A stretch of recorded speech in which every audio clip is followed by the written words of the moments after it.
से ग्रामर की एक नई क्लास में आपका स्वागत है। आज हम पढ़ने वाले हैं हमारी हिंदी का बहुत ही ज्यादा इम्पोर्टेंट ग्रामर, विराम चिन्ह।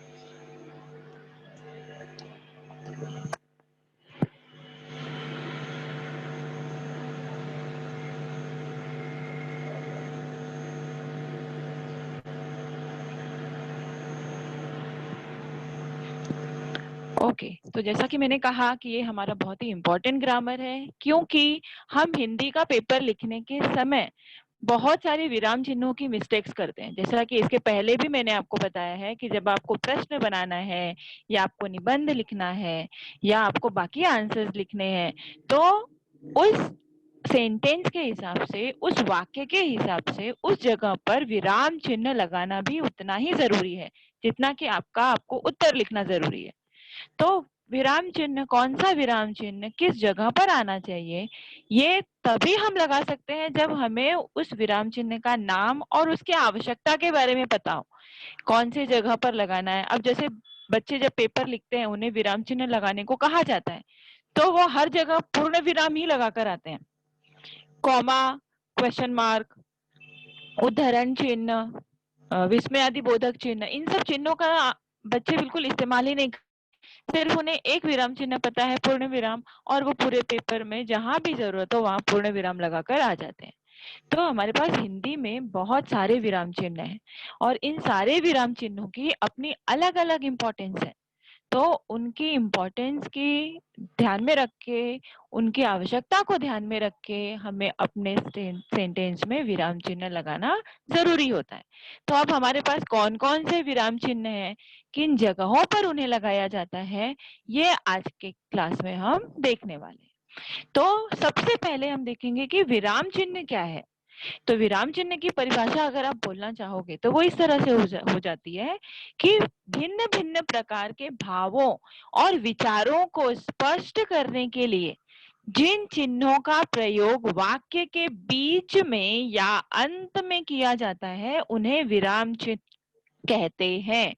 यानी जब हम वाक्य लिखते हैं, कोई भी वाक्य जब हम लिखते हैं, तो लिखने के समय अपने वाक्य का जो भाव है या जो विचार है वो लोगों तक पहुंचना चाहिए और उस तरह से हमें वो वाक्य लिखना होता है। तो उस वाक्य में कहाँ पर रुकना है या कहाँ पर कम दबाव डालना है, कहाँ पर ज्यादा जोर देना है, तो इस तरह से वाक्य को प्रभावी बनाने के लिए चिन्हों का प्रयोग किया जाता है और उन्हीं चिन्हों को हम कहते हैं विराम चिन्ह। दूसरे शब्दों में आप अगर कहोगे तो विराम का अर्थ होता है रुकना या ठहरना। थोड़ी देर के लिए रुकना या ठहरना, विराम यानी आराम होता है, तो थोड़ी देर के लिए रुकना या ठहरना। वाक्य को लिखते समय अथवा बोलते समय बीच में कहीं थोड़ा बहुत रुकना पड़ता है। अगर आपको वाक्य का भाव सही तरीके से पहुंचाना है, तो जब आप वाक्य बोलते हो, जैसे हम बोलते हैं, तो बोलने के समय हमें पता है मुझे कहाँ रुकना है या कहाँ से आगे बढ़ना है, किस शब्द पर दबाव डालना है, ये मुझे समझ में आता है बोलने के समय। तो यही सारी क्रियाएं लिखने के वक्त भी होती हैं, क्योंकि जो चीज आपने लिखी है, पढ़ने वाले को आपका उस समय उस वाक्य को लिखने का भाव समझ में आना चाहिए और उसके लिए जरूरी है विराम चिन्ह। तो क्योंकि हमें वाक्य बोलते समय या पढ़ते समय थोड़ा बहुत रुकने की आवश्यकता होती है, जिससे भाषा स्पष्ट, अर्थवान और भावपूर्ण हो जाती है। उसे आपकी जो भावना है, आपकी जो भाषा है, वो अधिक अच्छी तरीके से समझ में आती है। तो लिखित भाषा में इस ठहराव को दिखाने के लिए कुछ विशेष प्रकार के चिन्हों का प्रयोग करते हैं और इन्हें ही विराम चिन्ह कहा जाता है। ठीक है, तो इन शॉर्ट आपको यही समझना है कि जिस तरह हम बोलने के समय थोड़ा बहुत रुकते हैं, जहां पर ज्यादा जरूरी है उन शब्दों पर जोर देते हैं और फिर आगे बढ़ते हैं, तो उसी तरह लिखने के समय भी, क्योंकि लिखी हुई चीज जो है वो आप भावना के साथ तभी पढ़ सकते हो, उस भाव के साथ तभी पढ़ सकते हो जब आप उसे उस तरह से लिखो। तो उसे उस तरह से लिखने के लिए हमें आवश्यकता होती है विराम चिन्हों की। अब जैसे अगर विराम चिन्ह का प्रयोग ना किया जाए तो क्या होगा, मतलब विराम चिन्ह को हम इतनी इंपॉर्टेंस दे रहे हैं, अगर उसके बिना भी मैं लिख दूं तो क्या होगा, पढ़ने वाला तो पढ़ ही लेगा। हाँ, पढ़ने वाला पढ़ लेगा, लेकिन वो कैसे पढ़ेगा? आपके सामने 3 उदाहरण है। पहला उदाहरण है, उसमें कोई विराम चिन्ह नहीं लगाया गया, सिर्फ पूर्ण विराम लगाया गया है, जो आप ज्यादातर लगाते हो। हर वाक्य खत्म हुआ तो पूर्ण विराम हमने लगा दिया, ये हमें पता है। दूसरे वाक्य में एक शब्द के बाद कॉमा लगाया हुआ है और आखिर में पूर्ण विराम लगाया, और तीसरे वाक्य में 2 शब्दों के बाद में कॉमा लगाया है और लास्ट में पूर्ण विराम लगाया है। अब इन्हें हम पढ़ेंगे कैसे? जैसे पहला वाक्य है, पहला उदाहरण है, रोको मत जाने दो। ठीक है, अब इसमें बीच में कोई भी चिन्ह नहीं था, तो हम कहीं भी हमने विराम नहीं लिया, हम कहीं भी नहीं रुके, चारों शब्दों को हमने एक साथ पढ़ा, रोको मत जाने दो। ठीक है, तो इसका अर्थ ही समझ में नहीं आया, मतलब इस वाक्य का कोई मतलब ही नहीं निकल रहा है। दूसरे वाक्य में अगर आप पढ़ोगे तो रोको, क्योंकि यहाँ पे कॉमा है तो यहाँ पे हमको थोड़ा रुकना है, रोको मत जाने दो। ठीक है, यानी इसका अर्थ क्या निकल रहा है, रोको मतलब उसे रोक के रखो, मत जाने दो, आगे मत जाने दो। और तीसरे वाक्य में रोको मत जाने दो। ठीक है, यानी उसे रोको मत, उसको जाने दो। तो सिर्फ एक कॉमा की वजह से इन तीनों वाक्यों के जो अर्थ हैं वो बिल्कुल अलग अलग हो जा रहे हैं। पहले वाक्य का तो कोई अर्थ ही नहीं निकाल पा रहे हैं, रोको मत जाने दो, उसमें विराम चिन्ह ही नहीं है, तो समझ में ही नहीं आ रहा है कि वो एक्चुअली कहना क्या चाहता है। दूसरे वाक्य में क्योंकि हमने रोको के बाद ही कॉमा लगा दिया है, तो रोको मत जाने दो, और तीसरे वाक्य में रोको मत जाने दो। ठीक है, तो इस तरह से सिर्फ एक कॉमा ने या सिर्फ इस अल्प विराम ने दोनों वाक्य के अर्थ को बिल्कुल अपोजिट बना दिया है, बिल्कुल एक दूसरे का उल्टा बना दिया है। तो ये क्या है, विराम चिन्हों की इंपॉर्टेंस है। वाक्य में अगर विराम चिन्ह ना हो तो भी वाक्य का भाव हमें समझ में नहीं आता है, और वाक्य में विराम चिन्ह अगर गलत जगह पर लगा दिया जाए या उसका स्थान सही नहीं रखा जाए तो भी वाक्य का अर्थ जो है वो बिल्कुल बदल सकता है, अर्थ का अनर्थ हो सकता है। तो इसलिए विराम चिन्ह लगाने के लिए जरूरी है कि मैं वाक्य को किस तरह से बोलना चाहती हूँ, वाक्य को किस तरह से लोगों के सामने रखना चाहती हूँ, उस जगह पर सही विराम चिन्ह का चुनाव करके लिखूं। अब हमारे पास, जैसा कि मैंने आपको बताया कि हिंदी में बहुत सारे विराम चिन्ह हैं, तो वो कौन कौन से विराम चिन्ह हैं? हमारे पास कुल 16 प्रकार के विराम चिन्ह हैं, जिसमें से हम जानने के लिए केवल 2-3 ही जानते हैं, पूर्ण विराम, अल्प विराम यानी आपका कॉमा और ब्रैकेट्स। ठीक है, जबकि हमारे पास कुल 16 प्रकार के विराम चिन्ह हैं, और ये हर एक विराम चिन्ह अपने आप में अपनी एक अलग जगह रखता है, जो कि हमारे लेखन में भी, अगर हमने अपना लेखन करते समय, अपना निबंध लिखते समय या अपनी कहानी लिखते समय या अपना पत्र लिखते समय इन विराम चिन्हों का इस्तेमाल करके हम अपने लेखन को और अधिक प्रभावशाली बना सकते हैं और अच्छे से मार्क्स ले सकते हैं। तो आज आप इन विराम चिन्हों को बहुत ही ध्यान से पढ़ोगे और ध्यान से ही समझोगे, ऐसी मैं उम्मीद करती हूँ। अब विराम चिन्हों के नाम कौन कौन से हैं, कौन कौन से 16 प्रकार के विराम चिन्ह है हमारे पास? तो सबसे पहला है अल्प विराम, यानी जिसको हम कहते हैं कॉमा, अल्प विराम। दूसरा है अर्ध विराम, तीसरा पूर्ण विराम, चौथा उप विराम, पांचवा विस्मयादि बोधक चिन्ह, छठा प्रश्नवाचक चिन्ह, सातवां कोष्ठक, कोष्ठक यानी ब्रैकेट, आठवां योजक चिन्ह, नौवां अवतरण चिन्ह या उद्धरण चिन्ह, 10वां विवरण चिन्ह, 11वां लाघव चिन्ह, 12वां निर्देशक चिन्ह, 13वां रेखांकन चिन्ह 14वां, विस्मरण चिन्ह 15वां, पद लोप चिन्ह और 16वां तुल्यता सूचक चिन्ह। तो ये इस तरह से कुल 16 विराम चिन्ह हमारी हिंदी में है, जिनका हमें उनकी जरूरत के हिसाब से, क्योंकि टीचर ने कहा था कि मुझे विराम चिन्हों का उपयोग करना है, तो जो विराम चिन्ह मेरे ध्यान में आए मुझे वो विराम चिन्ह अपने आंसर में डाल देना है, ऐसा बिल्कुल नहीं है।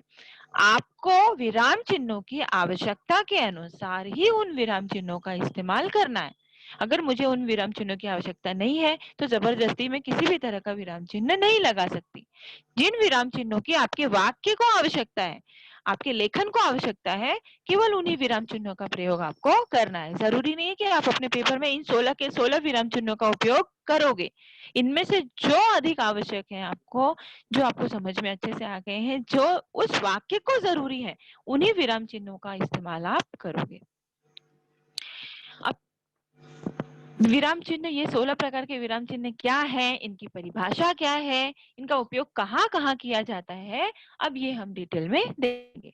तो सबसे पहला हमारा है अल्प विराम।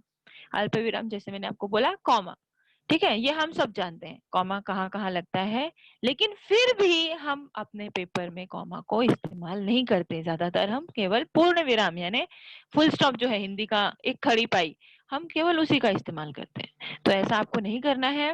अल्प विराम क्या है, इसकी परिभाषा क्या है, तो हम ऐसा कह सकते हैं कि वाक्य में जहां थोड़ा रुकना हो या अधिक वस्तुओं, व्यक्तियों आदि को अलग करना हो, वहां अल्प विराम चिन्ह का प्रयोग किया जाता है। जहां थोड़ा सा रुकना हो या फिर बहुत सारी वस्तुओं के नाम हो हमारे पास, या बहुत सारे व्यक्तियों के नाम हो, और अगर हम उनको साथ में लिखते जाएंगे तो हम फर्क नहीं कर पाएंगे, तो इसलिए उनके बीच में अंतर दिखाने के लिए हम इस अल्प विराम चिन्ह का उपयोग करते हैं। अल्प का अर्थ होता है थोड़ा और विराम का अर्थ है रुकना, यानी थोड़ा देर के लिए रुकना या थोड़ी देर के लिए वाक्य को विश्राम देना। ठीक है, तो बातचीत करते समय या लिखते समय भी जब हम बहुत सी वस्तुओं का वर्णन एक साथ करते हैं तो बीच बीच में अल्प विराम का प्रयोग करते हैं। अभी मैंने जैसे कि अल्प विराम के जब मैंने विराम चिन्हों के जब नाम पढ़े तो 16 विराम चिन्हों के नाम मैंने एक साथ नहीं पढ़े। हर एक विराम चिन्ह का नाम पढ़ने के बाद मैं थोड़ी देर के लिए रुकी हूँ। तो जब आप उसे लिखने की भाषा में इस्तेमाल करोगे तो वहां पर क्या आ जाएगा, कॉमा, यानी अल्प विराम, थोड़ी देर के लिए रुकना। जब हम बहुत सारे वस्तुओं व्यक्तियों का नाम लिखते हैं या चीजों का नाम लिखते हैं तो उन्हें एक साथ नहीं लिखा जाता, उनके बीच में अल्प विराम चिन्ह डाला जाता है जिससे वो अलग अलग है ये हमें पता चल सके। जैसे उदाहरण जब आप देखोगे तो यहाँ पर उदाहरण दिखा है कि भारत में गेहूं, चना, बाजरा, मक्का आदि बहुत सी फसलें उगाई जाती हैं। ठीक है, ये वाक्य है, इसमें हमने अल्प विराम लगाया हुआ है तो मैंने इस तरह से पढ़ा। सोचो अगर आप हमने अल्प विराम नहीं लगाया होता तो कैसे पढ़ते, तो वाक्य कुछ इस तरह से हो जाता, भारत में गेहूं, चना, बाजरा, मक्का आदि बहुत सी फसलें उगाई जाती हैं। तो इसका अर्थ जो है वो बिल्कुल ही बदल जाता है और समझ में नहीं आता, आपको याद भी नहीं रह पाएगा। अगर आप सुनोगे किसी से तो आपको याद भी नहीं रह पाएगा कि कौन कौन सी फसलें बताई गई थी, क्योंकि ये सारी फसलें एक साथ बोल दी गई। और यहीं पर जब ये अल्प विराम है तो हम इसे कैसे पढ़ रहे हैं, भारत में गेहूं, चना, बाजरा, मक्का आदि बहुत सी फसलें उगाई जाती हैं। ठीक है, तो रीडिंग भी आपके विराम चिन्हों के अकॉर्डिंग, उनके अनुसार बदल जाती है। तो इसलिए विराम चिन्हों को उनकी आवश्यकता के अनुसार लगाना आवश्यक है। तो जब भी हम संवाद लेखन करते हैं तब भी अल्प विराम चिन्ह का प्रयोग किया जाता है। पहला क्या बताया हमने कि जब बहुत सारे व्यक्तियों या वस्तुओं के नाम एक साथ लिखे जाते हैं तब हम अल्प विराम चिन्ह का उपयोग करते हैं, जैसे उदाहरण आपको दिखाया। दूसरा क्या है, जब हम संवाद लेखन करते हैं, संवाद लेखन यानी डायलॉग राइटिंग, जब आप डायलॉग राइटिंग करते हो तब भी संवाद के दौरान हाँ अथवा ना या नहीं के पश्चात भी इस चिन्ह का प्रयोग होता है। संवाद लेखन करने में जब हम हाँ बोलते हैं, हाँ के बाद भी विराम चिन्ह लगाया जाता है या नहीं, नहीं के बाद भी हम विराम चिन्ह को, इस अल्प विराम चिन्ह को लगाते हैं। अब अल्प विराम के नियम क्या है, मुख्य नियम क्या है, ये हम देखेंगे। तो वाक्य में पहला नियम क्या है, वाक्य में जब दो से अधिक समान पदों और वाक्यों में संयोजक अव्यय और आए, वहां अल्प विराम का प्रयोग होता है। ठीक है, या तो पद, पद यानी कविता की पंक्तियां, कविता की जो पंक्तियां होती हैं उन्हें हम कहते हैं पद, और वाक्य गद्य के जो हमारे वाक्य होते हैं उसे हम कहते हैं वाक्य। ठीक है, तो या तो पदों में या तो वाक्यों में संयोजक जो अव्यय है, संयोजक अव्यय क्या है, और ये संयोजक अव्यय है। तो जहां पर और आता है उन वाक्यों में भी शब्दों को या वाक्यों को अलग करने के लिए इस अल्प विराम चिन्ह का प्रयोग किया जाता है। जैसे उदाहरण के लिए पहला पदों में, पदों में अगर अल्प विराम लगाना है तो कहाँ लगाएंगे, उदाहरण है राम लक्ष्मण भरत और शत्रुघ्न राजमहल में पधारे। ठीक है, तो यहाँ पर और आने वाला है, इन पदों में क्या इस्तेमाल हो रहा है, अलग अलग व्यक्तियों के नाम के इस्तेमाल हो रहा है। इन नामों को हम एक साथ नहीं ले सकते क्योंकि ये एक ही व्यक्ति के नाम नहीं है। अब जैसे हमारे जो नाम होते हैं, हमारा नाम, बीच में फादर का नाम और तीसरा हमारा सरनेम, तो इन तीनों को हम एक साथ लेते हैं क्योंकि ये पूरा तीनों मेरा ही नाम है। लेकिन यहाँ पर राम लक्ष्मण भरत और शत्रु, ये चार के नाम नहीं है, चार अलग अलग नाम है। तो इन चार अलग अलग नामों को दिखाने के लिए बीच में हमें अल्प विराम लगाना पड़ेगा। तो आपको सिर्फ क्या याद रखना है कि जब हम अलग अलग व्यक्तियों या वस्तुओं के नाम बताते हैं पदों में, तो और चिन्ह का भी, आखिरी नाम बताने के पहले हम और चिन्ह का इस्तेमाल करते हैं। तो उस और चिन्ह के पहले बाकी सभी नामों में हमें क्या लगाना है, अल्प विराम।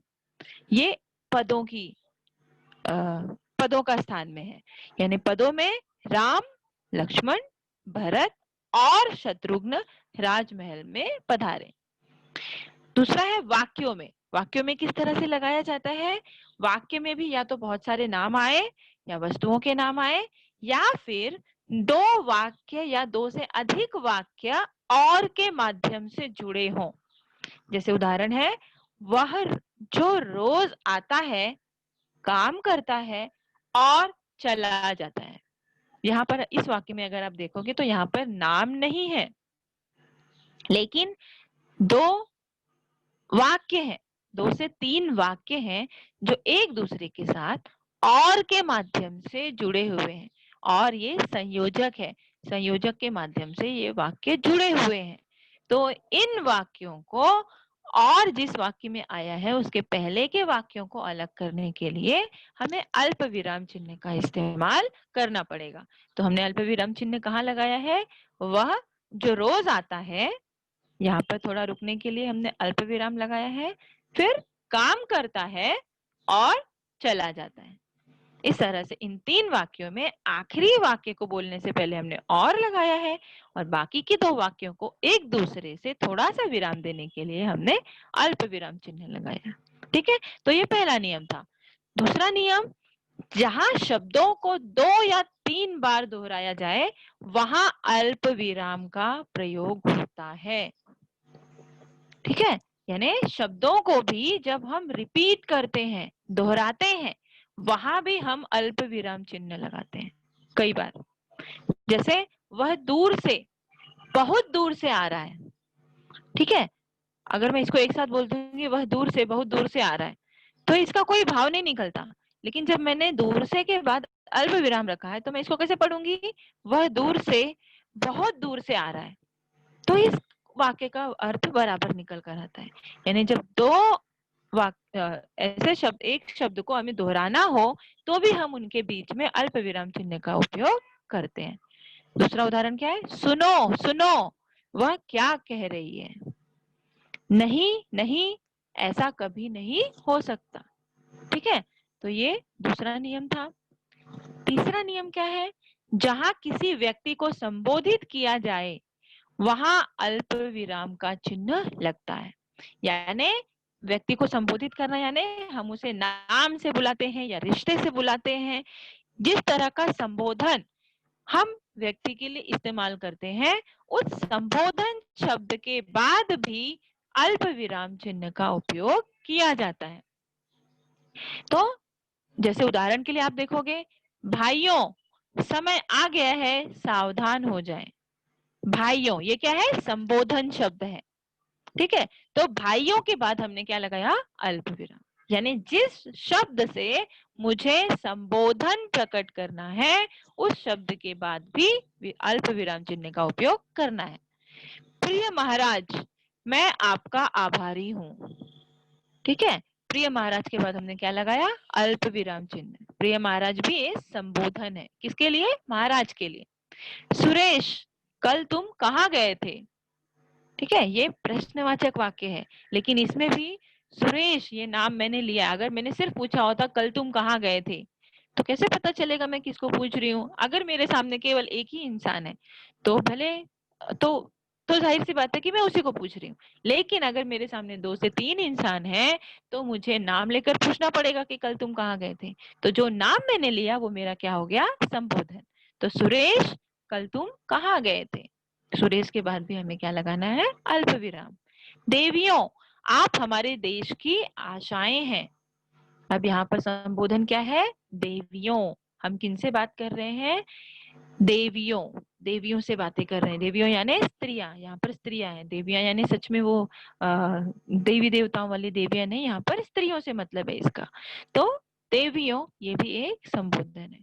तो हमारा तीसरा नियम क्या है कि जब हम किसी व्यक्ति को संबोधित करते हैं तो उस संबोधन शब्द से पहले भी संबोधन शब्द के बाद भी अल्प विराम का उपयोग किया जाता है। ये आपको आपके लेखन में भी ध्यान रखना है। जब हम पत्र लिखते हैं, जब हम किसी को संबोधन देते हैं, पत्र में हम किसे संबोधित करते हैं, अगर औपचारिक पत्र है तो जिस भी ऑफिस या जिस भी कर्मचारी को हम पत्र लिख रहे हैं, अनौपचारिक पत्र है तो जब किसी दोस्त, मित्र या संबंधी को हम पत्र लिख रहे हैं तो उनके संबोधनों से के बाद में हमें अल्प विराम का इस्तेमाल करना है। ठीक है, तो आप ये याद रखोगे, आपका लेटर या निबंध या कहानी आप जो भी लिख रहे हो वो और ज्यादा इफेक्टिव हो जाएगा। चौथा नियम क्या है? जिस वाक्य में वह, तो, या, अब, ये 4 शब्द हैं। कौन से? वह, तो, या, अब इत्यादि लुप्त हो वहां अल्प विराम का प्रयोग होता है। लुप्त यानी गायब। हम कुछ वाक्य ऐसे भी लिखते हैं जहां पर ये 4 शब्द नहीं आते, वो क्या होते हैं? गायब होते हैं, लुप्त होते हैं। जैसे इंग्लिश में होते हैं ना silent, silent word, silent spellings होती हैं। वो स्पेलिंग हम लिखने के लिए लिखते हैं लेकिन हम बोलते नहीं है। तो हिंदी में हम जो बोलते नहीं है वो लिखते भी नहीं, लेकिन वो समझा जाता है कि ये इस शब्द की जगह है। तो वहां पर हमें क्या लगाना है? अल्प विराम। पहला उदाहरण क्या है? मैं जो कहता हूं कान लगाकर सुनो। ठीक है, अब यहाँ पर एक्चुअली कौन सा शब्द मिसिंग है? वह। मैं जो कहता हूं वह कान लगाकर सुनो। अगर आप वह वहां पर लिख देते हो तो आपको अल्प विराम लगाने की आवश्यकता नहीं है। लेकिन जब हम वह नहीं लिखते हैं तो उस वह की जगह मुझे क्या लगाना है? अल्प विराम। मैं जो कहता हूं कान लगाकर सुनो। जब आप वो अल्प विराम लगाओगे तो समझ में आ जाएगा कि मुझे वही सुनना है जो वो कहने वाला है। वह कब लौटेगा? कह नहीं सकता। यहाँ पर क्या गायब है? यह। वह कब लौटेगा यह कह नहीं सकता।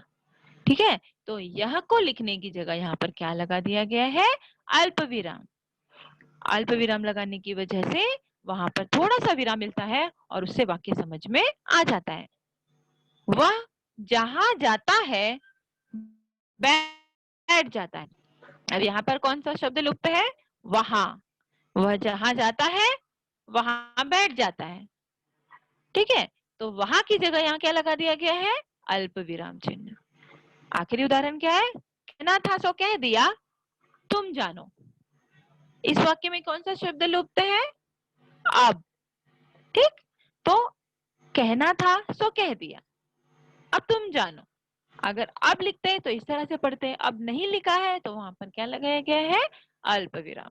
तो इस तरह से जिन वाक्यों में कुछ शब्द लुप्त किए जाते हैं या कुछ शब्द लुप्त होते हैं, वहां पर भी अल्प विराम का प्रयोग उन शब्दों की जगह पर किया जाता है, जिससे उस शब्द उस वाक्य का अर्थ का वैसा मिल जाता है।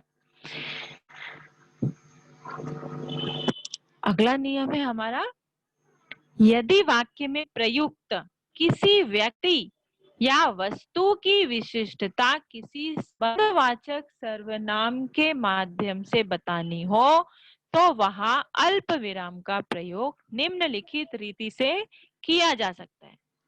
ठीक है, क्या क्या बतानी हो? वाक्य में प्रयुक्त किसी व्यक्ति या वस्तु की विशिष्टता। हाँ, विशिष्टता जो उसकी है वो किसी संबंधवाचक सर्वनाम के माध्यम से बतानी हो। संबंधवाचक सर्वनाम यानी उसके संबंध में कोई सर्वनाम हमें इस्तेमाल करना है, उसके माध्यम से अगर मुझे बतानी हो तो वहां भी हम कौन सा इस्तेमाल करते हैं? कौन से विराम चिन्ह का? अल्प विराम का। जैसे मेरा भाई जो एक इंजीनियर है, इंग्लैंड गया है। ठीक है, मेरा भाई यानी मेरा भाई जो है वो, उसके बारे में मुझे क्या बताना है? ये संबंधवाचक सर्वनाम क्या है? मेरा भाई। वो क्या है? एक इंजीनियर है और वो इंग्लैंड गया है। ठीक है, तो इस तरह से इन संबंधवाचक सर्वनाम के बाद भी क्या आई है? उसकी विशिष्टता बताने के लिए मेरा भाई ये क्या है? संबंधवाचक सर्वनाम है और उसकी विशिष्टता है कि वो इंजीनियर है और वो इंग्लैंड गया है। तो इन वाक्यों के बीच में हमने क्या लगाया है? अल्प विराम चिन्ह। दूसरा उदाहरण, दो यात्री जो रेल दुर्घटना के शिकार हुए थे अब अच्छे हैं। यह कहानी जो किसी मजदूर के जीवन से जुड़ी है बड़ी मार्मिक है। ठीक है, तो इस प्रकार से जब हम किसी व्यक्ति के बारे में या किसी वस्तु, तो भी उन वाक्यों के पहले या बाद में हमें अल्प विराम चिन्ह लगाना पड़ता है। तो इस तरह से हमने अल्प विराम चिन्हों की उपयोगिता देखी। आपको याद रखना है कि अल्प विराम चिन्ह हमें कहाँ कहाँ लगाने हैं।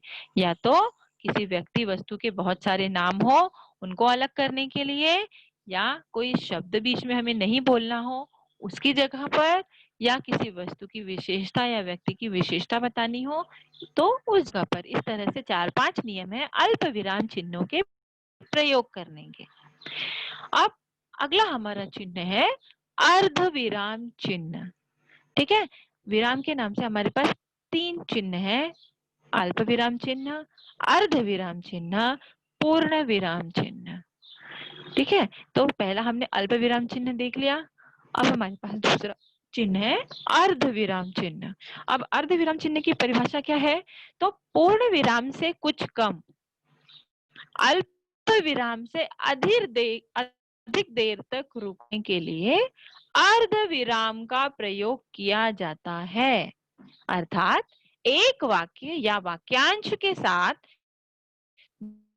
दूसरे वाक्य या वाक्यांश बताना हो तो वहां अर्ध विराम का प्रयोग होता है। यानी एक वाक्य या वाक्यांश, वाक्यांश यानी वाक्य का आधा अंश, पूरा वाक्य नहीं हुआ है वहां पर, या तो पूरा वाक्य हो गया हो वहां पर या पूरा वाक्य नहीं हुआ हो और उसका दूसरे पूरे या अधूरे वाक्य के साथ में संबंध बताना है तो वहां पर अर्ध विराम चिन्ह का प्रयोग किया जाता है।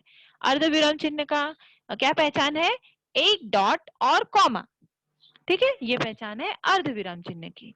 तो इस प्रकार के वाक्यों में वाक्यांश दूसरे से अलग होते हुए भी दोनों का कुछ न कुछ संबंध रहता है। तो इस तरह के वाक्यों में हम क्या लगाते हैं? कौन सा चिन्ह लगाते हैं? अर्ध विराम चिन्ह। जैसे अर्ध विराम चिन्ह के उदाहरण जब हम देखेंगे कि हम किस तरह के वाक्यों में लगाते हैं, तो पहला आमतौर पर अर्धविराम दो उपवाक्यों को जोड़ता है जो थोड़े से असंबद्ध होते हैं एवं जिन्हें और से नहीं जोड़ा जा सकता। यानी दो वाक्य होते हैं, दो उपवाक्य होते हैं, लेकिन उन्हें और के माध्यम से नहीं जोड़ा जाता, वो एक दूसरे से असंबंधित होते हैं, एक दूसरे से मतलब जुड़े हुए नहीं होते, वो एक दूसरे से असंबंधित होते हैं और उन्हें और से हम जोड़ सकते, तो वहां पर हमें अर्धविराम चिन्ह का उपयोग करना पड़ता है। जैसे फलों में आम को सर्वश्रेष्ठ फल माना गया है, किंतु श्रीनगर में और ही किस्म के फल विशेष रूप से पैदा होते हैं। अब यहाँ पर आप देखोगे तो दो वाक्य हैं, दोनों ही अलग अलग तरह के वाक्य हैं। जैसे पहले वाक्य में आम के बारे में बताया गया है, आम की विशेषता जा रही है, लेकिन दूसरे वाक्य में श्रीनगर में कौन कौन से फल है या अलग तरह के फल है वो बताया गया है। तो ये दोनों ही वाक्य एक दूसरे से असंबंधित है, लेकिन असंबंधित होते हुए भी ये दोनों एक दूसरे से कनेक्टेड हैं, दोनों एक दूसरे से जुड़े हुए हैं, लेकिन हम बीच में और नहीं डाल सकते। क्यों? क्योंकि दोनों वाक्य एक दूसरे से अलग हैं। तो ऐसी जगहों पर कौन सा चिन्ह इस्तेमाल होता है? अर्धविराम चिन्ह। वह एक धूर्त आदमी है, ऐसा उसके मित्र भी मानते हैं। ठीक है, वह एक धूर्त आदमी है, और अगर मैं लिखूंगी बीच में तो और के बाद मुझे उसी आदमी की कोई दूसरी विशेषता लिखनी पड़ेगी, लेकिन यहाँ पर मेरा सेंटेंस बिल्कुल बदल जा रहा है, ऐसा उसके मित्र भी मानते हैं। ठीक है, ये दोनों ही सेंटेंस अलग अलग हो गए। तो इनके बीच के अंतर को दिखाने के लिए, वहां थोड़ी देर विश्राम करने के लिए हमें कौन सा चिन्ह लगाना पड़ता है? अर्धविराम चिन्ह। वह एक धूर्त आदमी है, ऐसा उसके मित्र भी मानते हैं। कल रविवार है, छुट्टी का दिन है, आराम मिलेगा। ठीक है, यहाँ पर ये तीन वाक्य, तीनों वाक्यों के जो अर्थ है वो असंबंधित है, तो इनके अंतर को दिखाने के लिए हमने क्या लगाया है? अर्धविराम चिन्ह। ठीक है, तो पहला नियम क्या था इनका? जो वाक्य या उपवाक्य एक दूसरे से असंबंधित हो और वो और से नहीं जोड़े जा सकते, तो उनके अंतर को दिखाने के लिए हम अर्धविराम चिन्ह का वहां इस्तेमाल करते हैं। दूसरा, दो या दो से अधिक उपाधियों के बीच भी अर्धविराम चिन्ह का प्रयोग होता है। उपाधि यानी डिग्री। जो हम पढ़ाई करते हैं तो हमारी जो डिग्रीज होती हैं उनमें अंतर को दिखाने के लिए भी अर्धविराम चिन्ह का उपयोग किया जाता है। जैसे MA, MA M dot A लिखा हुआ है, ठीक है, और उसके बाद में अर्धविराम चिन्ह लगाए गए हैं, और उसके बाद बीएड। ये दोनों अलग अलग तरह की डिग्रियां हैं, उपाधियां हैं। तो जब हम अलग अलग तरह की उपाधियों को लिखना चाहते हैं, उपाधियों को एक साथ लिखना चाहते हैं, तो हम उनके बीच में अर्धविराम चिन्ह का उपयोग करते हैं। तो हम यहाँ पर कॉमा नहीं लगा सकते, वो क्या आ जाएगा? अर्धविराम चिन्ह। MA BEd, MA PhD. ठीक है, तो इस तरह से उपाधियों के बीच के अंतर को दिखाने के लिए भी अर्धविराम चिन्ह का उपयोग किया जाता है। अब हम आते हैं अपने तीसरे विराम चिन्ह पर, जो कि है पूर्ण विराम, और हम सबका फेवरेट, यानी हम हर जगह पर इस पूर्ण विराम चिन्ह को लगाते हैं। टीचर ने कहा है विराम चिन्ह का उपयोग करना है, और मुझे एक ही विराम चिन्ह पता है, वो है पूर्ण विराम, तो मैं हर जगह पर पूर्ण विराम लगा देती हूँ। तो ऐसा नहीं करना है। पूर्ण विराम हालांकि हर तरह के वाक्य में आ जाता है, ज्यादातर तरह के प्रश्नवाचक चिन्ह और विस्मयादि वाचक चिन्हों को छोड़कर बाकी हर तरह के वाक्यों में पूर्ण विराम चिन्ह आता ही है। जिन वाक्यों में अर्ध विराम चिन्ह है, अल्प विराम चिन्ह है, उन वाक्यों में भी अंत में पूर्ण विराम चिन्ह आता ही है। तो पूर्ण विराम चिन्ह ये सबसे ज्यादा इस्तेमाल होने वाला चिन्ह है। अब इसकी परिभाषा क्या है? जहां एक बात पूरी हो, समाप्त हो जाए, वहां पूर्ण विराम चिन्ह लगाया जाता है। आपका उत्तर लिखते समय, आपका निबंध लिखते समय, या किसी भी प्रकार का लेखन करते समय जब आपका वाक्य खत्म होता है या आपकी बात खत्म होती है, तो वहां पर हम इस पूर्ण विराम चिन्ह का उपयोग करते हैं। जैसे पढ़ रहा हूं, ठीक है, पढ़ रहा हूं, ये एक वाक्य है, ये वाक्य पूरा हुआ है। पढ़ रहा हूँ, तो यहाँ पर हमने क्या लगाया है, विराम चिन्ह। हिंदी में पूर्ण विराम चिन्हों का प्रयोग सबसे अधिक होता है। जैसा कि मैंने आपको बताया, सबसे ज्यादा इस्तेमाल होने वाला चिन्ह यही है, पूर्ण विराम चिन्ह, यानी एक खड़ी पाई। पूर्ण विराम चिन्ह की क्या पहचान है, एक खड़ी पाई। इंग्लिश में एक फुल स्टॉप होता है और मराठी में भी हम डॉट के रूप में ही, फुल स्टॉप के रूप में ही उसे दिखाते हैं। हिंदी में ये एक खड़ी पाई के रूप में होता है। यह चिन्ह हिंदी का प्राचीनतम विराम चिन्ह है। सबसे पुराना विराम चिन्ह पूरे विराम चिन्हों में यही है। अब विराम चिन्ह के क्या क्या नियम है वो हम देखेंगे। पूर्ण विराम का अर्थ है पूरी तरह रुकना या ठहरना। ठीक है, जब हमें, अभी तक हमने क्या पढ़ा कि जब हमें थोड़ा सा रुकना हो या हमें थोड़ा ज्यादा रुकना हो तो हम उन चिन्हों का उपयोग करते हैं। लेकिन यहाँ पर जब हमें पूरी तरह से रुकना हो या ठहरना हो, यानी मेरा वाक्य पूरा हो गया है, तब मुझे इस चिन्ह का उपयोग करना पड़ता है। सामान्यतः जहां वाक्य की गति अंतिम रूप ले ले, विचार के तार एकदम टूट जाएं, वहां पूर्ण विराम का प्रयोग होता है। ठीक है, जैसे यह हाथी है, वाक्य पूरा हो गया तो यहाँ पर क्या आएगा, पूर्ण विराम। वह लड़का है, वाक्य पूरा हो गया तो यहाँ पर भी पूर्ण विराम। मैं आदमी हूँ, अब इसके आगे मुझे जो भी वाक्य बोलना है उसके पहले मुझे पूर्ण विराम लगाना पड़ेगा। तुम जा रहे हो, ठीक है, पूर्ण विराम। तो इस तरह से हमारा वाक्य पूरा होने के बाद हमें जिस चिन्ह का उपयोग करना पड़ता है वो है पूर्ण विराम। इन वाक्यों में सभी एक दूसरे से स्वतंत्र हैं। सारे वाक्य जो हैं वो एक दूसरे से अलग हैं, सबके विचार अपने पूर्ण हैं। तो ऐसी स्थिति में यहाँ पर हम क्या लगाते हैं, पूर्ण विराम। यानी शॉर्ट में आप बोल सकते हो कि हर वाक्य के खत्म होने के बाद, प्रत्येक वाक्य के समाप्त होने के बाद हम पूर्ण विराम चिन्ह का प्रयोग करते हैं या हमें करना चाहिए। अब इसका पहला नियम अगर हम देखेंगे तो कभी कभी किसी व्यक्ति या वस्तु का सजीव वर्णन करते समय वाक्यांशों के अंत में पूर्ण विराम का प्रयोग होता है। जैसे कि इसके पहले मैंने आपको बताया, वाक्य जब पूरा हो जाता है, ठीक है, वाक्य पूरा हो जाता है, बात पूरी हो जाती है, तो हम विराम चिन्ह का प्रयोग करते हैं। लेकिन कई बार ऐसा होता है कि वाक्यांश होते हैं, वाक्यांश यानी वाक्य के कुछ अंश होते हैं, पूरा वाक्य नहीं होता, लेकिन फिर भी हम विराम चिन्ह में पूर्ण विराम का उपयोग वहां पर करते हैं। जैसे उदाहरण दिया है आपको, गोरा रंग, गोरा रंग के बाद में पूर्ण विराम लगाया है। ओके, तो यहाँ पर गोरा रंग, सिर्फ इतना बोलने से ही समझ में आ जाता है कि उसका रंग कैसा है, गोरा है, यानी ये अपने आप में ही पूर्ण है। भले ही ये वाक्य का एक अंश है, पूरा वाक्य नहीं है, ये सिर्फ एक वाक्यांश है, लेकिन गोरा रंग, काले बाल या लंबे बाल, नीली आंखें, तो इस तरह से ये सब शब्द वाक्यांश जो है ये अपने आप में पूर्ण है।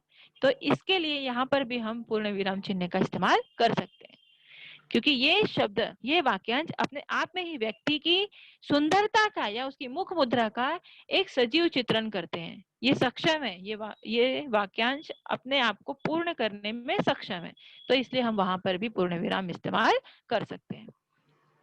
अगला क्या है, इस चिन्ह का प्रयोग प्रश्नवाचक और विस्मयादि बोधक वाक्यों को छोड़कर अन्य सभी प्रकार के वाक्य के अंत में किया जाता है।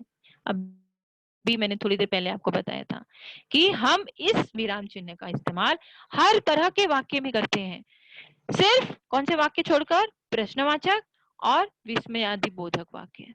जहां प्रश्नवाचक हो, प्रश्नवाचक वाक्य यानी जहां हम प्रश्न पूछते हैं उसके आखिर में हमें प्रश्नवाचक चिन्ह का ही उपयोग करना है, और विस्मयादि बोधक वाक्यों में हमें विस्मय चिन्ह का प्रयोग करना है। सिर्फ इस दो प्रकार के वाक्यों को छोड़कर बाकी हर तरह के वाक्य के अंत में हमें पूर्ण विराम चिन्ह का उपयोग करना है या हम कर सकते हैं। ठीक है, तो ये पूर्ण विराम चिन्ह हर तरह के वाक्यों में इस्तेमाल किए जाते हैं, केवल प्रश्नवाचक और विस्मयादि बोधक वाक्यों को छोड़कर। जैसे राम स्कूल से आ रहा है, पूर्ण विराम, वह उसकी सौंदर्यता पर मुग्ध हो गया, पूर्ण विराम, वाक्य पूरा हो गया। वह छत से गिर गया। ठीक है, तो ये वाक्य के कुछ उदाहरण। तो पूर्ण विराम, अल्प विराम, अर्ध विराम, ये 3 विराम चिन्ह हमने देखा। उम्मीद करती हूँ आपको अच्छे से समझ में आया होगा। अब हम अगला देखते हैं उपविराम। अब ये उपविराम क्या है, इसका इस्तेमाल कहाँ कहाँ किया जाता है? तो सबसे पहले उपविराम की पहचान क्या है? 2 डॉट, ठीक है, 2 बिंदु, ऊपर नीचे 2 बिंदु, ये उपविराम चिन्ह की पहचान है। जब किसी शब्द को अलग दर्शाया जाता है तो वहां पर उपविराम चिन्ह लगाया जाता है। अर्थात जहां पर किसी वस्तु या विषय के बारे में बताया जाए तो वहां पर उपविराम चिन्ह का प्रयोग किया जाता है। यानी जब हम किसी वस्तु या व्यक्ति या विषय के बारे में बात कर रहे हैं और उसके बारे में डिटेल में हमें बताना है तो हम वहां पर उपविराम चिन्ह का प्रयोग करते हैं।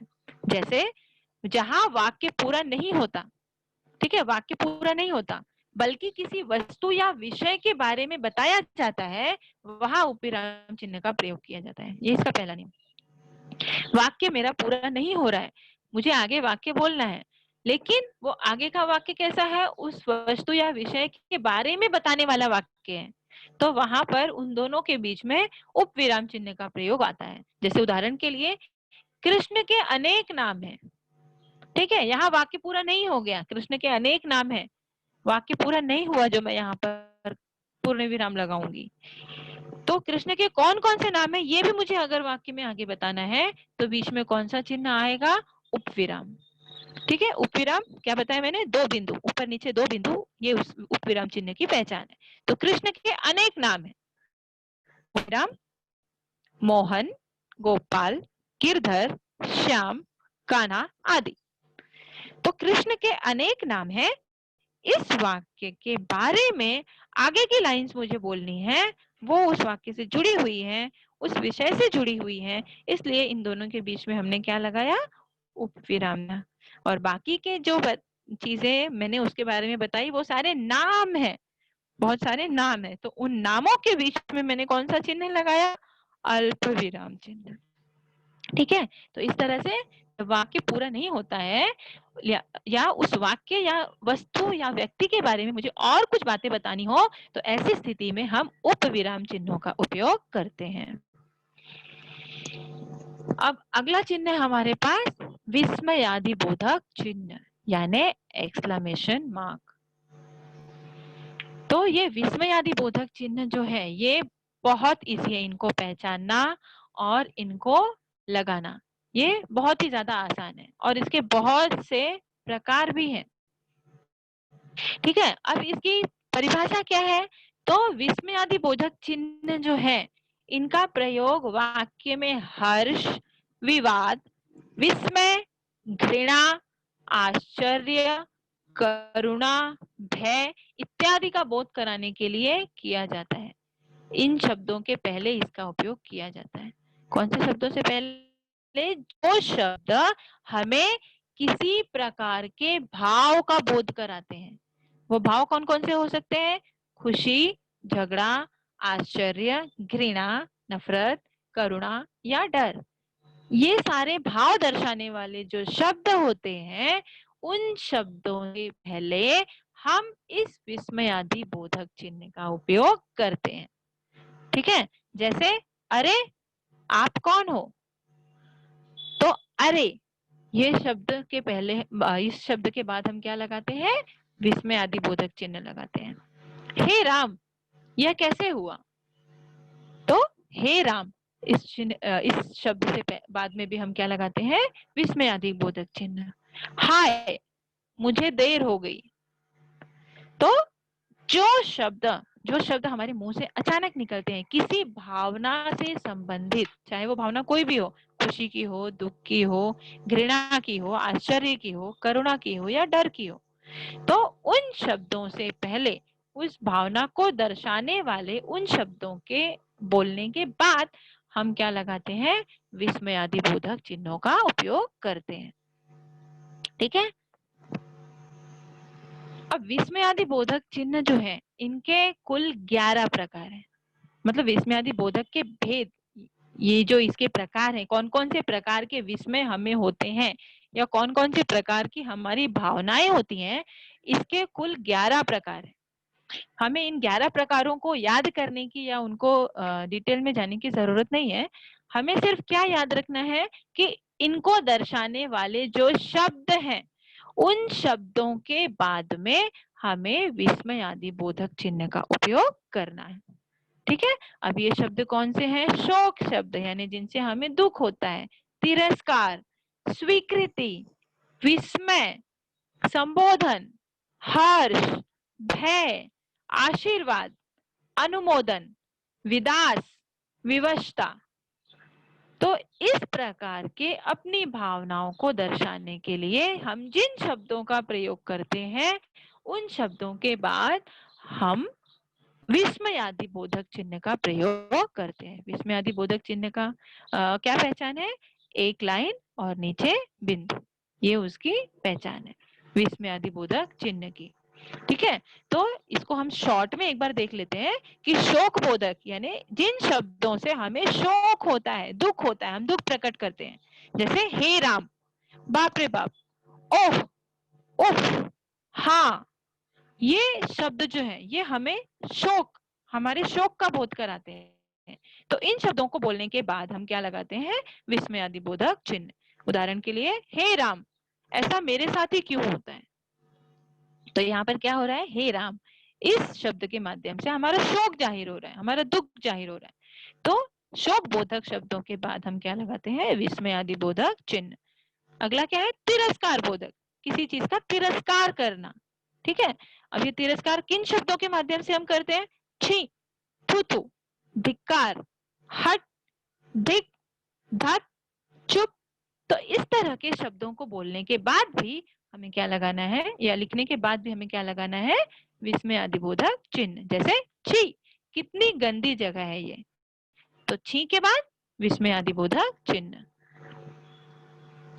स्वीकृति बोधक यानी जहां हम स्वीकृति देते हैं, हाँ, हामी भरते हैं, तो वैसे कौन से शब्द है? अच्छा, ठीक, हाँ, जी हाँ, बहुत अच्छा, जी। इन सारे शब्दों के बाद भी हम क्या लगाते हैं? विस्मय आदि बोधक चिन्ह। अच्छा फिर ठीक है, जैसे अच्छा फिर ठीक है, तो इस अच्छा को हमने किस लिए इस्तेमाल किया? अच्छा है इसलिए नहीं इस्तेमाल किया। अच्छा यहाँ पर हमने हामी भरने के लिए इस्तेमाल किया, हाँ करने के लिए इस्तेमाल किया कि अच्छा ऐसा है तो फिर ठीक है। तो इस तरह के स्वीकृति बोधक ये जो शब्द हैं, इनके बाद भी हम क्या लगाते हैं? विस्मय आदि बोधक चिन्ह। अब संबोधन, संबोधन यानी किसी को बुलाना, कुछ शब्दों के माध्यम से हम किसी को बुलाते हैं, उनको संबोधित करते हैं, तो उसके पहले भी, उसके बाद भी हम विस्मय आदि बोधक चिन्हों का इस्तेमाल करते हैं। तो वो संबोधन चिन्ह, संबोधन शब्द कौन से हैं? हो, अजी, ओ, रे, री, अरे, अरी, हेलो, ए। तो इस तरह के शब्दों के बाद भी हम विस्मय आदि बोधक चिन्ह उपयोग में लाते हैं। जैसे अरे जरा रुको तो सही, तो यहाँ पर मैंने अरे के माध्यम से उसे बुलाया, उसका नाम लेकर नहीं बुलाया, या उसके दूसरा किसी प्रकार का संबोधन इस्तेमाल नहीं किया, उसके लिए मैंने क्या संबोधन इस्तेमाल किया है? अरे। हर्ष बोधक, हर्ष यानी खुशी, जहां हमें खुशी जाहिर करनी होती है, वैसे शब्द जैसे वाह वाह, धन्य, अति सुंदर, आहा, शाबाश, ओह। तो इन शब्दों के बाद भी हम विस्मय आदि बोधक चिन्ह लगाते हैं। उदाहरण के लिए अगर वाक्य लेंगे तो, वाह, ये तो किसी अजूबे से कम नहीं, तो यहाँ पर वाह के बाद विस्मय आदि बोधक चिन्ह लगाया गया है। भय बोधक, भय बोधक यानी डरना, जो हमें डर का बोध कराते हैं, तो ऐसे कौन से शब्द आते हैं? बाप रे बाप, ओह, हाय, उई माँ, त्राही त्राही। तो इस तरह के शब्दों के बाद विस्मय बोधक चिन्ह आते हैं। जैसे उदाहरण हमारा वाक्य है, हाय, अब मेरा क्या होगा। तो इस हाय, ये हाय क्या है? ये हाय जो है वो यहाँ पर इस वाक्य में भय का बोध कराती है। तो हाय, अब मेरा क्या होगा, तो इस वाक्य में ये विस्मय आदि बोधक चिन्ह आएगा। इन शॉर्ट आपको सिर्फ इतना याद रखना है कि जो शब्द हमारी भावनाओं का बोध कराते हैं, उन शब्दों के बाद, वाक्य के बाद नहीं, उन शब्दों के बाद ही मुझे विस्मय आदि बोधक चिन्ह का प्रयोग करना है। अब यहाँ पर आता है आशीर्वाद बोधक, यानी जिन शब्दों से हम आशीर्वाद जाहिर करते हैं, जैसे जीते रहो, खुश रहो, सदा सुखी रहो, दीर्घायु हो। ठीक है, तो इन आशीर्वाद वाचक शब्दों के बाद भी हम विस्मय आदि बोधक चिन्हों का प्रयोग कर सकते हैं या करते हैं। उदाहरण के तौर पर सदा खुश रहो बेटा, ठीक है, तो सदा खुश रहो, इसके बाद विस्मय आदि बोधक चिन्ह और वाक्य के अंत में पूर्ण विराम। विस्मय आदि बोधक यानी विस्मय में डालने वाले जो हमारे शब्द हैं, जैसे कि अरे, क्या, ओह, ओहो, वाह, तो इस तरह के जो शब्द हैं ये क्या है, विस्मय को, हमारे विस्मय को दर्शाने वाले शब्द, यानी किसी चीज को सुनकर हमें विस्मय होता है, उनको दर्शाने वाले शब्द हैं। तो इसके इन शब्दों के बाद भी हम विस्मय चिन्ह का प्रयोग करते हैं। इस उदाहरण के लिए अरे तुम कब आए, तो ये क्या है, एक तरह से प्रश्न भी है, तो हमने लास्ट में प्रश्नवाचक चिन्ह लगाया है, लेकिन साथ में मुझे विस्मय भी हो रहा है, और विस्मय किस शब्द के माध्यम से हो रहा है, अरे, तो अरे के बाद विस्मय आदि बोधक चिन्ह। ठीक है, तो अब जैसा कि हमारा टाइम आज का खत्म हो गया है, तो बाकी के जितने प्रकार बचे हुए हैं वो सारे विराम चिन्ह हम अगली क्लास में अपने कवर करेंगे। और आज मैंने जितने आपको विराम चिन्ह बताए, उम्मीद करती हूँ कि आप वो विराम चिन्ह याद रखोगे, उनकी जरूरतें याद रखोगे, हम किन जगहों पर उसे लगाते हैं वो याद रखोगे और प्रैक्टिस करोगे। सबसे ज्यादा इंपॉर्टेंट क्या है, प्रैक्टिस। जब तक हम प्रैक्टिस नहीं करेंगे तब तक हमें ये चिन्ह याद नहीं होंगे। तो आज आप बुक रीडिंग करने के लिए बैठोगे, बुक रीडिंग करते समय आप ध्यान में रखोगे कि आज मैंने जो विराम चिन्ह पढ़ाए उन विराम चिन्हों में से कितने प्रकार के विराम चिन्ह आपको आपकी पुस्तक में नजर आ रहे हैं, ठीक है, और किस तरह के वाक्यों में वो विराम चिन्ह लगाए हुए हैं। तो आज का आपका ये होमवर्क है कि आज आप बुक रीडिंग करोगे और विराम चिन्हों को ध्यान में रखकर बुक रीडिंग करोगे। ठीक है, तो बाकी आपके अगले लेक्चर के लिए आप तैयार हो जाओ और मैं अगली क्लास में आपको फिर से मिलूंगी आगे की विराम चिन्हों को लेकर। Thank you.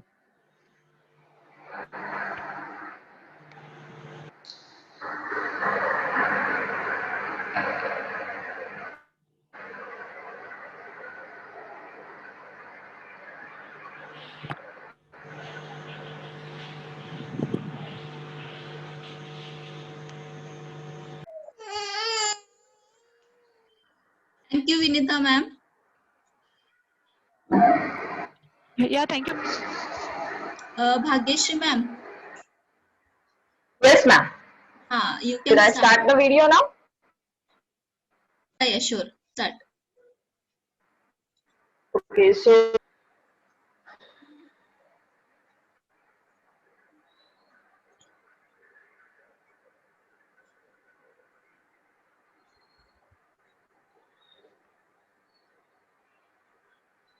okay, ma'am. Everything is yes. Yes. Now it's clear. Okay, ma'am. Thank you.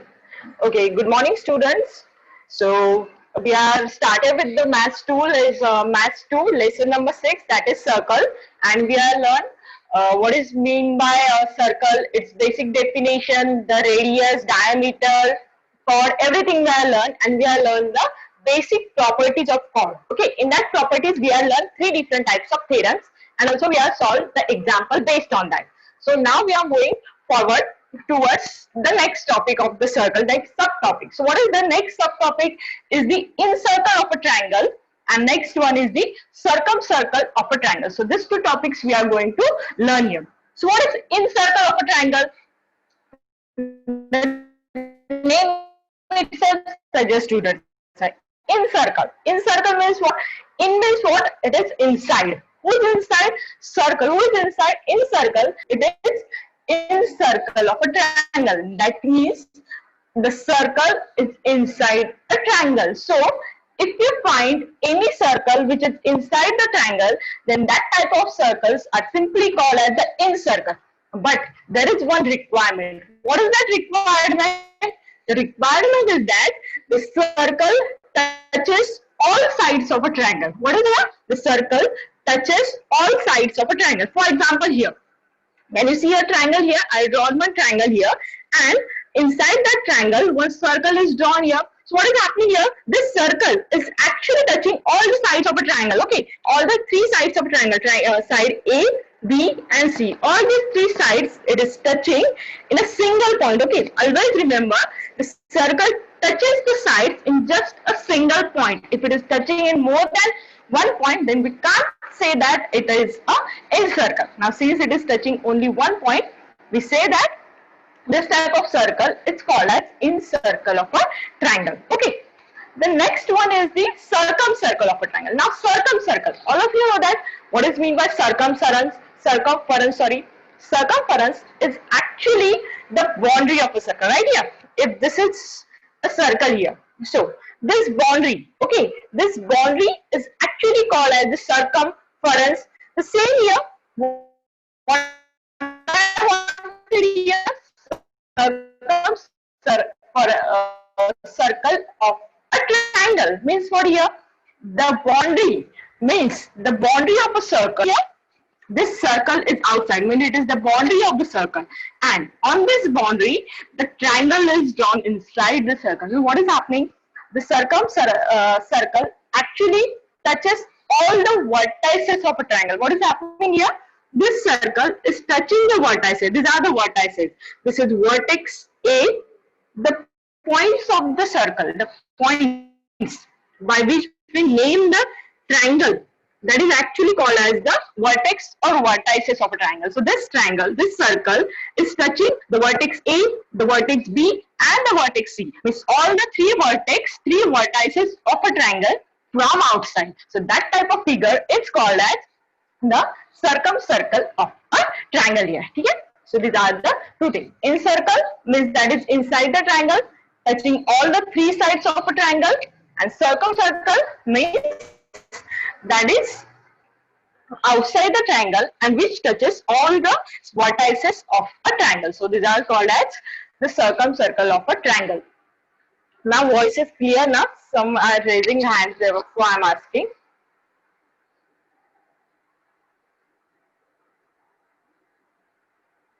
Okay. So what is here? Touches all sides. Here what happens? Touches all three vertices of a triangle. So this is just the difference. It touches all the sides inside the circle, touches all the vertices, and it is outside the triangle. Then how to draw them? While drawing, obviously we are going to see the proper circle. What we do, we bisect. What we bisect? We bisect any two angles of a triangle. We bisect any two angles of a triangle here. So that is called as, that is required while drawing the incircle. Then, while drawing the circumcircle, in circumcircle also we require to bisect. But what we have to bisect in circumcircle? We bisect any two sides of a triangle. So just remember this two difference. In incircle, we have to bisect the angle, and in circumcircle, we have to bisect the sides here. So these are the two basic requirements. Okay. So now we are going to draw the circles here. So let's draw the circles here.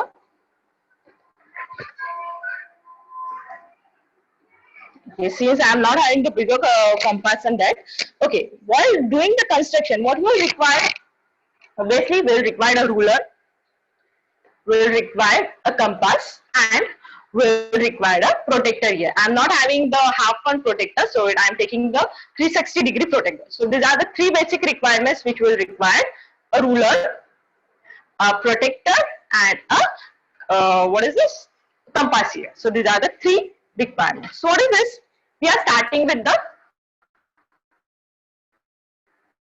first one only, the basic from your practice set only, to draw the practice set 6.3. But before that, student, what we have to do? We have to draw a rough figure. Okay, the pen will start. Don't worry.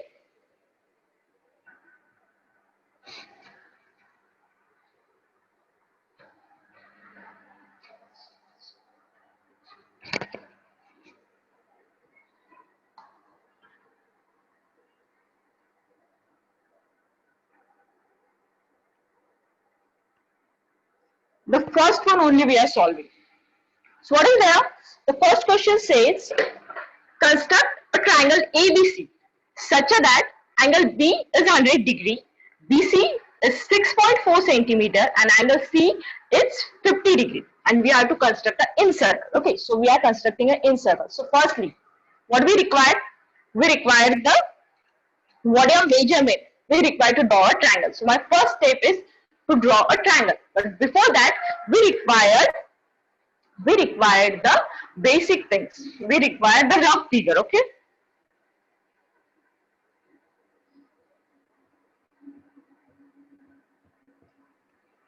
So firstly, draw the rough figure. So what will be the rough figure I am drawing here?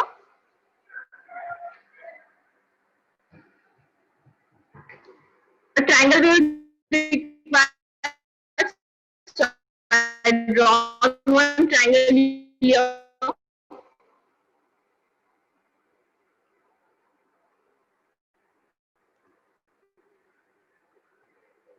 The base is given to us, that is BC. The measurement of BC is 6.4. The measurement of BC is 6.4.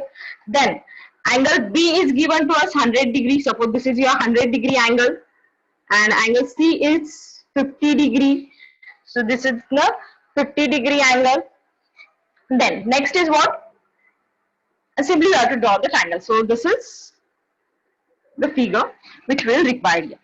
So this is nothing but our rough figure. So let's draw it. Whatever measurement of side is you are given, just that consider that as the base of that triangle. So which side we are given? We are given BC.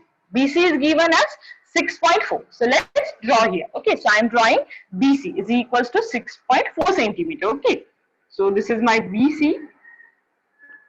This is 6.4. It is clear, student? Can you see it properly? This is BC. Its measurement is 6.4 centimeter. Then what is given? We are given angle B and angle C. So we have to draw angle B and angle C. So I am using this round protector here. So B is 110 degree. So I am putting this protector, the center of this protector, here. And let's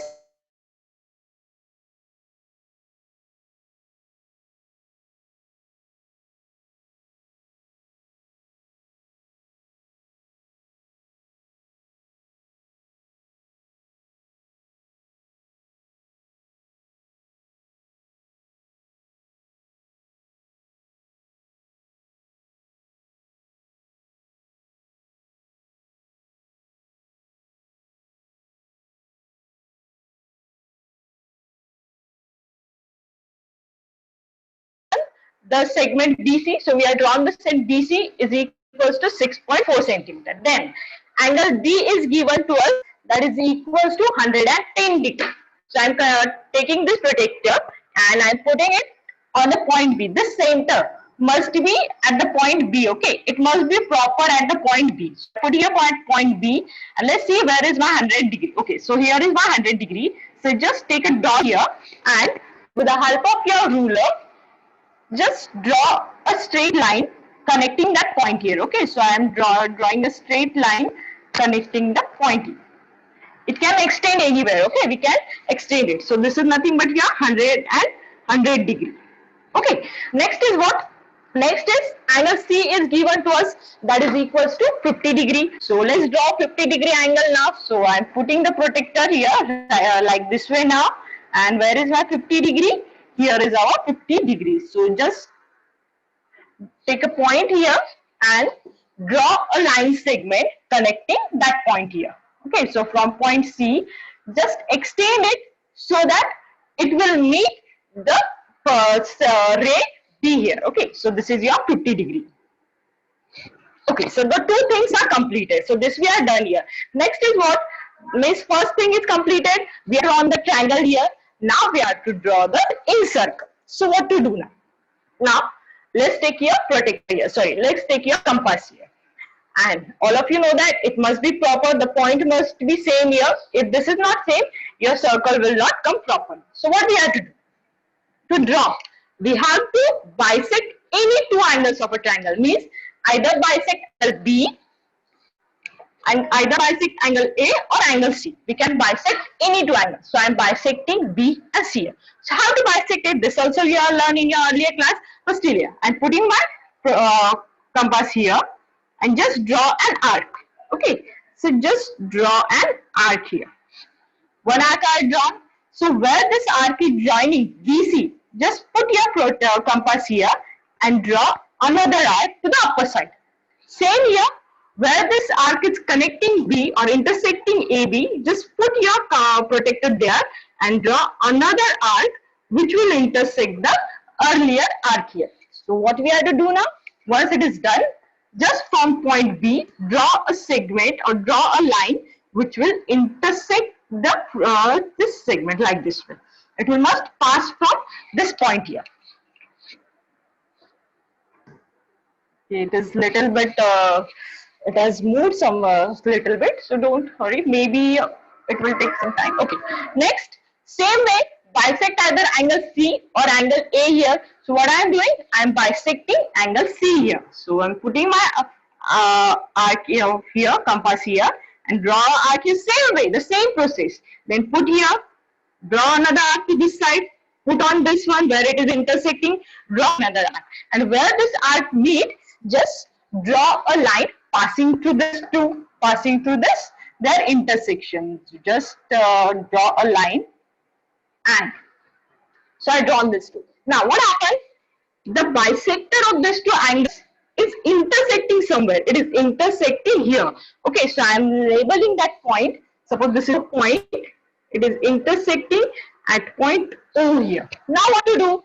Now the next thing is, just from this point O, we have to draw a perpendicular. Okay, we have to draw a perpendicular to BC here. Either BC, you can draw to AB or AC also. But for our convenience, we are drawing it to BC only. Okay, if nahi dikh raha hai, so I will take it forward afterwards. Just pay attention here properly. Okay, so it must be proper. Huh? So just put your protector at that intersection point, that is at O, and with that protector, sorry, with that compass, draw a arc intersecting BC to this side and to the another side also. Okay, then means BC mein I have done one arc here and one arc here with the same measurement. Then with the same measurement, put your compass here, draw one arc to the downward side from this side. Same from this side, put your compass here and draw an arc which will intersect that arc. And what happened? From this, just draw a straight line. Just draw a straight line, that is a perpendicular line. So this becomes a perpendicular line to the BC here. I think it is not clear visible, but still okay. Just then, just remember what to do. I will explain it one more time. Then take O as your center and this perpendicular distance up to this BC where it meet, take that as your radius and simply draw a circle. Simply draw a circle. Okay, it is connecting all the sides of a triangle. If you look properly, it is connecting, oh sorry, it is connecting all the sides here. So this is called as incircle. I think aapko dikha nahi achhe se. Just pay attention to here. What happened here? What we have done? Okay. What we have done here? Firstly, we have drawn the segment BC. We are given the measurement of BC. So with the help of ruler only, we have made measure 6.4 and drawn them. Then label the points B and C. After doing this, what we have done? We are given two angles. We are given angle B as 100 degree and angle C as 50 degree. So with the help of your protector, we just draw angle B and angle C. All this you know very well. You know very well how to draw the angle. So we have drawn the two angles, putting at point B here. At point B, mark 100 degree and just draw. Same way, put the center at the C, draw a hand and draw here. So we get that the two angles. After drawing the two angles, just increase the lines. Means just increase the lines so that where it meet that intersection point. That intersection point is nothing but your point A. And just draw, so you get a triangle ABC. After getting a triangle ABC, what we do after getting a triangle ABC? bisect any two angles. After bisecting, whether the point beats the intersection point, from that point draw a perpendicular bisector. These are all the basic things, so student, which you have learned earlier. So I have drawn a perpendicular bisector. After drawing a perpendicular bisector, take O as your center, and this point where it meet, take that as your radius. With this distance O, suppose this is your point I here, OI is your radius, and with this radius draw a circle here. Okay. Oh, just a minute. So I understood what we have done here. Okay, so this is for this.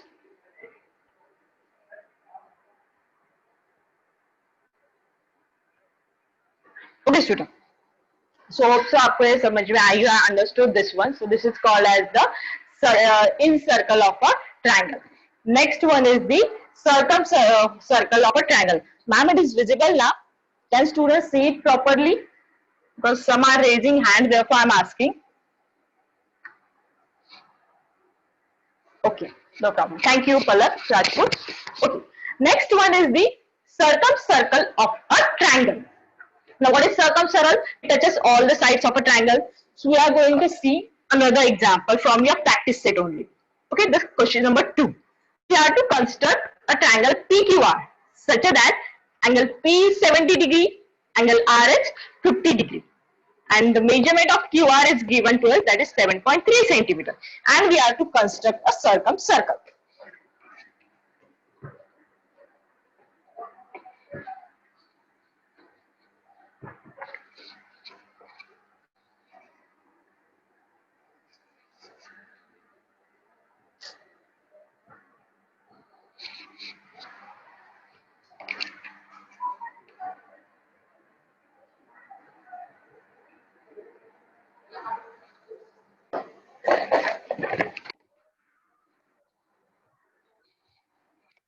Wait a minute, students. Just doing the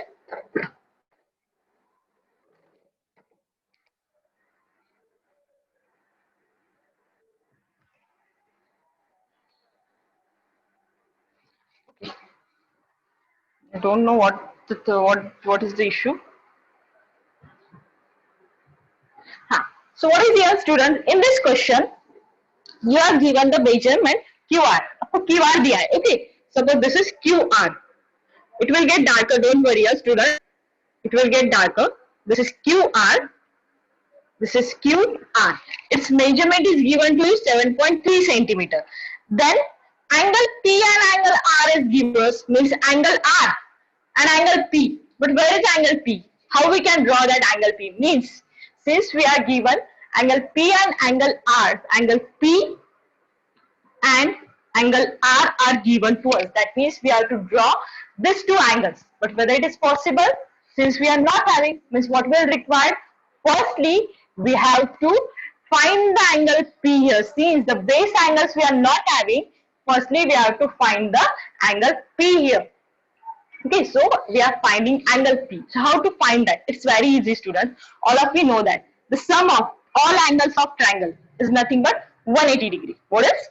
Sum of all angles of triangle is 180 degrees. So use that property here. So we know that angle P plus angle Q plus angle R is equals to 180 degree. Why? Because sum of all angles of triangle is 180 degree. We don't know angle P, so write it as it is, plus measurement of angle Q we are given to us, that is equals to sorry, I have taken another question, P and R. Yeah, we have to find angle Q, sorry. Measurement of P is given to us, that is equals to 70 degree. Measurement of angle Q we have to find, so keep it as it is. Measurement of angle R is given to us, that is equals to 50 degree. So just simplify this. This is equals to 180 degree. So इसको simplify करेंगे. Let's simplify this. Since we have to find angle Q, keep that angle Q as it is equals to 180 degree, and 70 plus 50 is 120. So it is 120 plus. So when it will goes to this side, it is minus 120. So it is minus 120. So just subtract this, so it is 60 degrees. So what we get? Angle Q is equals to 60 degree. So now with the help of this, let's construct the triangle here. Let's construct the circumcircle here. So what is first thing? QR 7.3 centimeter. So let's draw our QR 7.3 centimeter. This is our QR 7.3 centimeter. Next, angle Q we have to draw. Angle Q we just find out, that is 60 degree. So let's draw angle Q is equals to 60 degree. So where is Q? Where is 60 degree? Okay, here is 60 degree. Okay, so just draw a straight line. Done. Next angle R is given to us, which is equals to 50 degree. Angle R is equals to 50 degree. So just join this point and let's see where it intersects the ray Q. So it is intersecting here. So this point is your P. Now let's check whether our diagram is right or not. How to check this?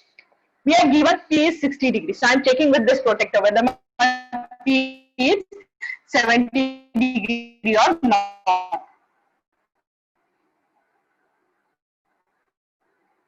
Okay.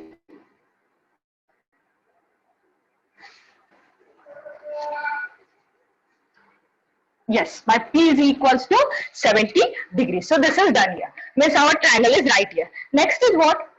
To draw a circumcircle, we have to bisect any two sides. So we are bisecting the sides. Now how to bisect the sides? This is also you know very well.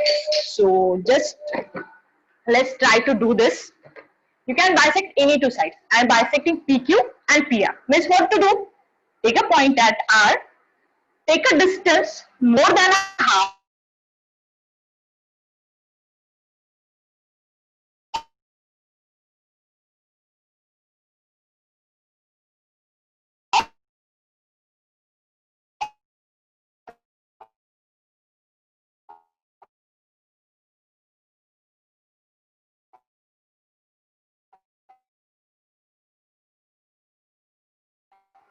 One arc to this side and one arc to the another side. With the same distance with this side and one arc is not intersecting, I am doing it, I am extending that segment intersecting the two arcs.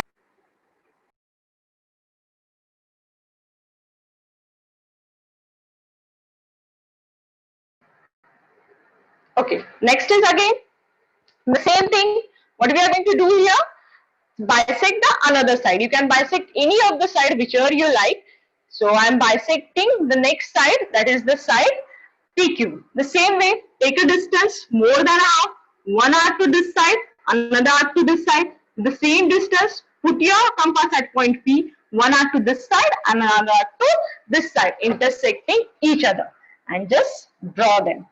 Just draw that segment. Now, where the intersection point meets, let's take that point as your O. So that becomes the center of our circle. What is this? This is the center of our circle. So take your compass, put at the center, and now what will be the radius? Now for the radius, just increase your compass up to at either point P, at Q or R. Means this OR or OP or OQ will be your radius, and just draw a circle with that radius and your center as O. So this becomes your circle. Just pay attention to here. What we have done? We are drawn the segment QR, the base which is given to us. After that base, we are given two angles, angle R and angle P was given to us. So what we done? Since we don't have the base angle, so with the help of property of triangle, that is sum of measurements of all angle is 180 degree, we found the measurement of angle Q. Okay, then now we are having both the base angles. So draw the angle Q, angle R, join them. After joining them, we got a triangle here. Then bisect any two sides. For bisecting, what we do? We take a distance more than half, one arc to this side, another arc to this side. With the same distance, put at point P, one arc this side, another arc to this side, and just join them. Same for the another side. And whatever will be the intersection point, take that intersection point as your center and put your compass on the center and take either OP or OQ or OR as the radius, and with that radius simply draw a circle. So it is touching all the vertices of this triangle, and this is nothing but the circumcircle of a triangle. Yes, okay students, so hope so you have understood this very well. Now this okay, now this was for the incircle and circumcircle of a triangle. Now you can draw with the obtuse angle, with the help of obtuse angle, with the help of scalene triangle, with the help of isosceles triangle, and with the help of an equilateral triangle. So we are not drawing all this thing. You can draw it, it is very easy. But just remember one thing. Once you draw, the work is not finished. Obviously, you will get full marks if this content, but you have to write the steps of construction. Whatever construction you have done, you have to write that step and the rough figure. Not drawn, the rough figure also you have to draw here. Then and then only you will get 4 marks for this. So this carries 4 marks, the incircle also and the circumcircle also. Now next is what? Just remember one thing. For an equilateral triangle, what I am saying, for an equilateral triangle, okay? For an equilateral triangle, I am just writing for myself equilateral triangle. Okay, it is working.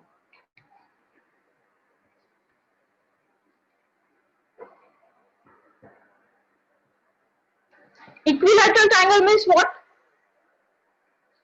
Equilateral triangle means the triangle whose all sides are equal. So if we draw, means what happened? For the same triangle, this is circumcircle right here. For this triangle, we can draw incircle also, means we can draw incircle also for the same triangle. And then the other expressions you are having here.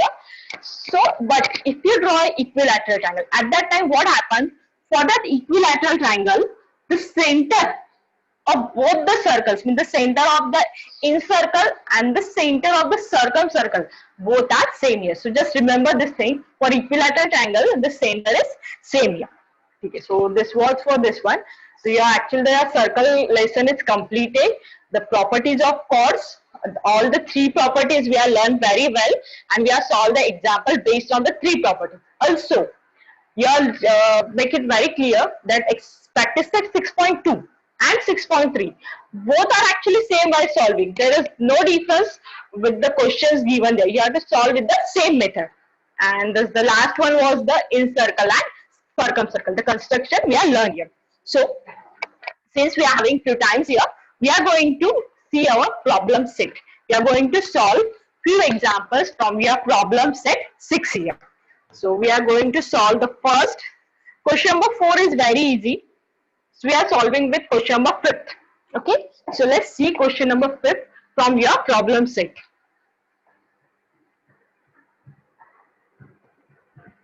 From problem set 6.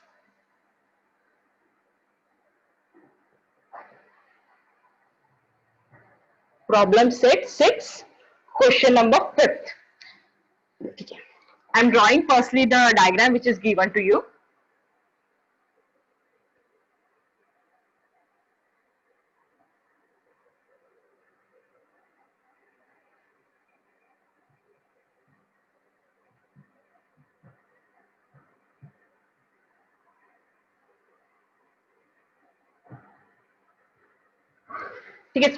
This is given to you. And what is the question in this figure? P is the center of a triangle, center of a circle. Chord AB and chord AB and chord CD intersects at point E. Then these 2 angles means which 2 angles? Angle AEP and angle DEP. When these 2 angles are equal, this is also given to you. We have to prove that AB is equals to CD, means we have to prove that the 2 chords are equal, that is the 2 chords are congruent. So how to do this? This is very easy, students. We are given this. So what we are going to do here, firstly, since we are given the center and we are given the chords, we are learning our first property, that is from the center to the chord, it bisects the chord. The second one was its converse, and the third property which we learned, it says that the perpendicular distance, I'm drawing the perpendicular distance, the perpendicular distance from the center to the chord, if these two are equals, if the perpendicular distance are equal, this was your third property, okay? If these are equal, then what we say? Then we say that the two chords are also equal. The two chords are also, then chords are congruent. Then the chords are congruent. This thing we know. This was our third property which we learned yesterday. So we have to make the use of this property. Means what we have to do? We have to simply show that this, suppose it is point M, and suppose this is your point N. So we have to show that the measurement of Pn and the measurement of Pn are equal. If Pn and Pm are equal, then with the help of this property, we can directly say that chord AB and chord CD are the congruent chord CD. Okay, so this we are going to prove here. So how to prove this? First thing, write all the given thing. So let's start with the solution and write the given thing. How to write the given thing? Actually, the question is nothing but the given. So if you are not able to write, look at the question and write down in your given thing. Nothing else we have to do. So question is, so given circle with center P. We are given a circle with center P here. Okay? This is the first thing. Next is what? Chord AB and CD is given to us. We are given chord AB and CD. But what is this? These two are intersecting at point E. So just write down chord AB and chord CD. Intersects. Where are they intersects? They intersects at point E.